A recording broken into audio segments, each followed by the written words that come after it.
dia. Hoje nós vamos iniciar o nosso primeiro podcast do Pedagogiando e estamos muito ansiosos para falar de um tema que é tão importante, né? Mas antes, deixa eu me apresentar. Eu sou a Natália Guedes. Eu sou a Hilary Brede e a gente vai falar sobre os impactos do racismo na aprendizagem. E a gente está aqui hoje com o professor Ellison e a professora Jaiane, que vão responder as nossas perguntas. Então, professor Ellison e professora Jaiane, hoje nós vamos abordar um tema que é muito importante a gente expressar, a gente comunicar, né? Que é sobre o impacto do racismo na sala de aula. E para vocês, na opinião de vocês, quais são os efeitos psicológicos que o racismo produz dentro da sala de aula com os alunos de vocês? Essa é uma pergunta muito boa, Natália, porque o racismo hoje, ele sempre vem presente desde o passado, na história do nosso país e também na educação. Quando a gente olha para o cenário atual, a gente percebe que muitos jovens eles acabam desistindo, e quando a gente fala em efeito psicológico, a gente fala principalmente de autoestima. O racismo, por exemplo, dentro da sala de aula, ele mexe com a autoestima do aluno. De acordo com algumas pesquisas, por exemplo, da IPEC, hoje o racismo na escola é o que mais afeta as pessoas, é 38%, entre comércios, entre outras questões, outros quesitos. Quando a gente vai para o ponto escolar, esse cenário, esse efeito, ele começa gradativo. Então, a curto prazo, a criança ela começa a ter um desempenho ruim, tem notas baixas, autoestima baixa. E a longo prazo, isso acaba fazendo a desistência dela de ir para a escola, de completar talvez o curso, de ir para um ensino superior. Então, esse efeito psicológico ele começa pequeno. E se não for mudado, se não for combatido, conscientizado, a criança logo mais tarde ela vai acabar saindo da escola, ela vai acabar acreditando que ela não é capaz, ela vai acabar acreditando tudo aquilo que ela escuta. Que foi imposto nela desde criança, de outras pessoas. E junto com essa tua fala, Edson, me fez lembrar de algumas pesquisas que eu fiz relacionado ao tema, né? Que eu descobri hoje que apenas 15% da população negra no Brasil é bem sucedida, porque eles quando tu falou isso aí da desistência da população negra, assim, que veio da escola, isso é muito real e justamente por isso que hoje tem poucas pessoas negras tendo sucesso. E eu acho que isso é bem preocupante e a gente precisa trabalhar isso na escola, né? Desde já. E pensando nisso que vocês falaram, a gente pode parar para pensar um pouquinho o que os professores podem fazer para tentar diminuir essa situação na sala de aula e tornar um ambiente mais inclusivo para os alunos. Nós, como os educadores, devemos ensinar aos alunos o respeito e criar ali na sala um ambiente onde todos possam se sentir valorizados. Trazer, por exemplo, histórias sobre a trajetória de autores, escritores, para que eles possam conhecer sobre essas pessoas e ver até onde elas chegaram hoje com a história delas, por serem pessoas pretas. Isso que a gente falou é uma verdade. A gente tem que apresentar pessoas de sucesso e que possam ser notadas pelos alunos.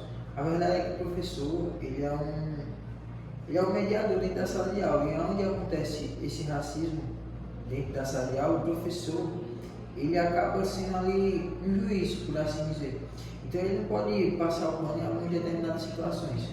Ele não pode deixar que dentro da sala de aula aconteça um racismo sem que ele perceba e sem que ele faça alguma coisa. Ele precisa notar como está acontecendo, ele precisa falar com os alunos, ele precisa mostrar que está errado. Às vezes o professor ele deixa e faz a famosa vista grossa. Isso não é certo. Considerando tudo isso que nós conversamos aqui agora, entendemos a importância de passar para os alunos ali que eles não devem cometer ou eles não devem fazer a prática do racismo. Mas o que a gente pode fazer para reverter isso, não só para reverter, mas também para passar para eles as consequências que o racismo pode trazer, não só na sua infância, mas para o resto da vida adulta dele, porque isso é algo que ele vai carregar para o resto da vida. Essas pessoas que a gente mencionou aqui, que foram pessoas de sucesso, certeza que se elas não se cuidaram, não se trataram, elas têm traumas de infância até hoje por causa disso. E ainda mais aquelas pessoas que desistiram, né? Elas também têm aquilo ali dentro dela. Então, o que a gente pode fazer para mostrar não só para as crianças, mas também para os responsáveis, para os pais, para os avós, para quem cuida delas, as consequências do racismo? Eu acredito que as crianças, elas são fruto também do que acontece em casa. A gente vê que os dados mostram que dentro da escola o racismo é muito grande, mas também a criança reproduz muito do que ela vivencia dentro de casa. Por isso que essa participação dos responsáveis na educação é importante em qualquer fase da educação. Tentar se aproximar, nós professores se aproximar dos pais, dos responsáveis, é importante. E quando se trata dessa questão do racismo, é mais importante ainda, porque a criança ela deve ser conscientizada e o familiar também do que está acontecendo. E a criança também precisa ser ouvida. Muitas vezes a criança não é ouvida. A gente tem casos e relatos de pessoas que saem da escola, que não terminam, não formam no ensino superior, e depois elas dizem, na escola eu escutava isso, eu escutava várias coisas que foram me desmotivando. Então é importante, a gente tem um projeto na Igreja Adventista que é muito benéfico, que é o Quebrando o Silêncio. É onde a pessoa pode ter sua voz escutada. Então é importante que, além das discussões em sala de aula com a família, as crianças elas sejam escutadas sobre o que elas passam, o que elas sofrem, o que elas sentem em relação ao que acontece. Teve um caso específico que aconteceu na minha família.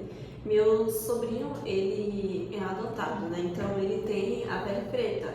E acabou que na escola ele foi chamado de macaco. E a minha irmã foi na escola saber o que estava acontecendo, né? O que estava se passando exatamente ali, porque sabemos que isso é racismo. E quando chegou lá, a minha irmã foi falar com a professora, e a professora simplesmente falou: ele brinca com todo mundo, porque ele não pode brincar com ele. Só que o que a gente esquece, nós como profissionais e até mesmo pessoas comuns, a gente esquece que o racismo é crime e isso precisa ser falado com mais ênfase, não só nas escolas, mas em reuniões de pais e mestres. Precisa ser, a gente precisa espalhar essa mensagem, porque isso é algo que é realmente grave e que vai trazer consequências para o resto da vida. Então a gente precisa tocar nesse ponto com mais ênfase, né? Porque às vezes o professor ele acha que por ser criança ignora a situação. Exatamente. E tem até algo que um filósofo falou, que para a gente ensinar a criança, se a gente quer educar, a gente precisa saber a gente precisa saber onde a gente quer que aquelas crianças cheguem. Então, se a gente quer realmente que elas sejam adultos, comprometidos, profissionais, exemplares, a gente precisa saber, a gente precisa começar do início, que é na primeira infância. É ali onde tudo começa e é ali onde começa o trabalho do professor. E às vezes acaba sendo um descuido do professor por ele não levar em conta, porque acaba sendo tão frequente e comum a criança às vezes chamar um apelidinho com outro, e se torna tão frequente e tão comum que ela nem... Vai ser uma brincadeira. Vai ser uma brincadeira, uma coisa normal que vai acontecendo e ela já